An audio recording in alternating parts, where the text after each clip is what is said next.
अस्सलाम वालेकुम स्टूडेंट्स आज हम देखेंगे चैप्टर 15 इलेक्ट्रोमैग्नेटिक इंडक्शन के कुछ इम्पोर्टेंट लॉन्ग क्वेश्चन मैं आप लोगों के साथ शेयर करूंगा और फिर एक्सरसाइज और न्यूमेरिकल में जो चीज़ें इंपॉर्टेंट हैं वो भी आपको बताऊंगा। सबसे पहला जो आर्टिकल है वो है induced EMF and induced current. इसको आपने जस्ट रीड आउट करना होता है और इसके अंदर मौजूद कॉन्सेप्ट्स को आपने समझना होता है, जिसको हमने चैप्टर के बाकी टॉपिक्स के अंदर यूटिलाइज करना होता है। यानी मेन कॉन्सेप्ट आपको इस आर्टिकल में से मिलता है, जिसको प्रॉपर्ली इसकी जो एग्जांपल्स हैं, ये डायग्राम जितनी बनी हैं उनको प्रॉपर्ली आपने अंडरस्टैंड करना होता है। यहाँ से आपका कॉन्सेप्ट जो है वो एक बन जाता है। ठीक है जी, अबाउट इलेक्ट्रोमैग्नेटिक इंडक्शन। सबसे पहला लॉन्ग क्वेश्चन है यहाँ पे मोशनल ईएमएफ। ठीक है, और इसके अलावा इसके बारे में बताता हूँ आपको कि इम्पोर्टेंट है या नहीं। एक दफ़ा हम ओवरऑल जो है ना इस चैप्टर के लॉन्ग क्वेश्चन देख लेते हैं। उसके बाद Faraday's law and induced EMF, ये एक लॉन्ग क्वेश्चन है। Then mutual induction long question, self induction long question. ठीक है, ये 4 लॉन्ग क्वेश्चन हो गए। इसके बाद energy stored in an inductor, ये 5वां लॉन्ग क्वेश्चन है। और अल्टरनेटिंग करंट जनरेटर भी एक लॉन्ग क्वेश्चन ही है। अच्छा जी, उसके बाद बस ये हैं जी चंद इसमें लॉन्ग क्वेश्चन। इसमें जो सबसे इम्पोर्टेंट क्वेश्चन मैं रखता हूँ नंबर 1 पे, जिसको वो है जी energy stored in an inductor. ये इम्पोर्टेंट लॉन्ग क्वेश्चन है। उसके बाद हमारे पास है जी म्यूचुअल इंडक्शन, ये दूसरे नंबर पे है। तीसरे नंबर पे सेल्फ इंडक्शन है। एंड देन चौथे नंबर पे हमारे पास है जी फैराडेज लॉ। ठीक है, और उसके बाद 5वें नंबर पे हमारे पास है मोशनल ईएमएफ। एंड छठे नंबर पे वो जो आखिरी क्वेश्चन हमने पढ़ा एसी जनरेटर वाला। ठीक है, वो एक, यानी उसको छठे नंबर पे आप रख सकते हैं। लेकिन अगर कोई बच्चा ये चाहता है कि सर हमने मतलब 6 के 6 लॉन्ग क्वेश्चन नहीं करने, हम चाहते हैं कि कोई 3 क्वेश्चन आप ऐसे बताएं या 4 क्वेश्चन इसमें से बता दें, तो 4 जो मैं आपको बताऊंगा वो हैं जी energy stored in an inductor, then self induction, sorry mutual induction, then self induction. चौथे नंबर पे हमारे पास फैराडेज लॉ। अब अगर कोई बच्चा कहता है सर 3 बचाएं, 3 जो है वो हमें बताएं क्वेश्चन जो कि इस में से आने के चांसेस जिनके सबसे ज़्यादा हैं। खैर सारे ही क्वेश्चन लॉन्ग के वाले से आपने करने होते हैं तैयार, लेकिन जो बच्चे कम्प्लीटली इसको तैयार नहीं कर सकते वो कम से कम इन क्वेश्चंस को लाजमी तैयार करें। अच्छा, कोई बच्चा कहता है कि इससे भी हमें थोड़ा कम बताएं, तो उसमें 3 लॉन्ग क्वेश्चन जो है ना वो आपने लाजमी करने होते हैं। Energy stored in an inductor, in mutual induction and Faraday's law. तो ये 3 जो है ये तो आपने लाजमी करना। अब कोई ये कहे कि भाई 3 से भी कम करके बताएं, तो फिर उसको एफएससी नहीं करनी चाहिए।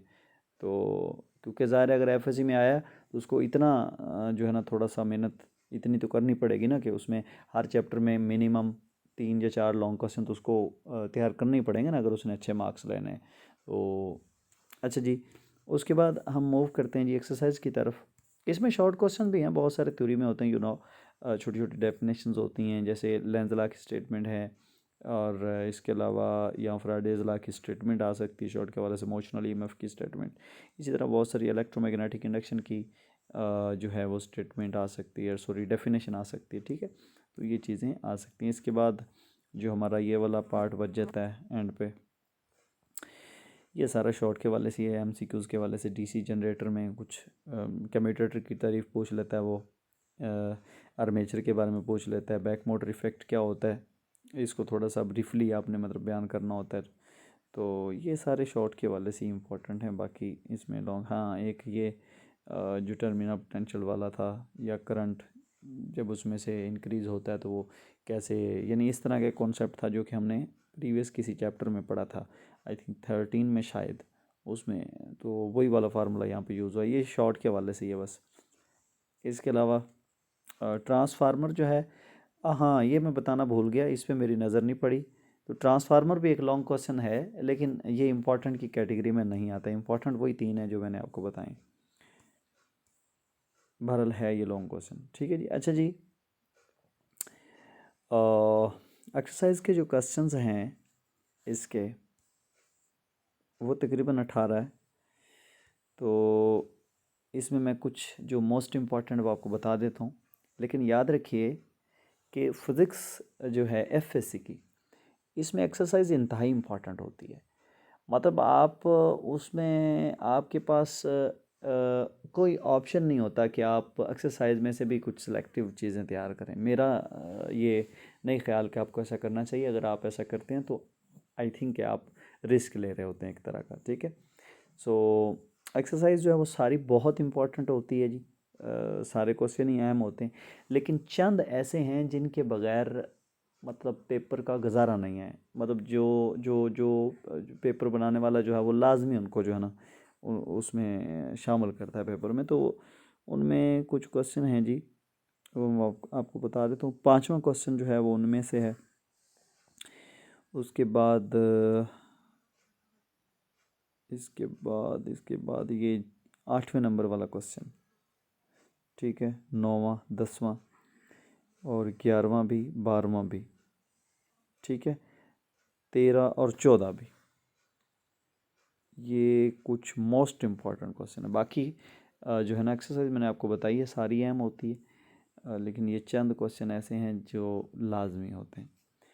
न्यूमेरिकल की बात की जाए तो इसके न्यूमेरिकल माशाल्लाह 18 हैं जी।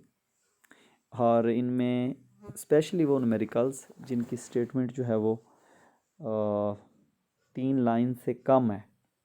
3 लाइन से यानी थोड़ी है, मुकम्मल 3 लाइंस नहीं है, उनसे थोड़ी कम स्टेटमेंट है, तो वो इंतहाई अहम है। वो इंतहाई अहम है। तो उसमें चौथे नंबर वाला क्वेश्चन, 5वें नंबर वाला, छठा भी शामिल उसमें, 7वां भी है, ये इम्पोर्टेंट न्यूमेरिकल्स।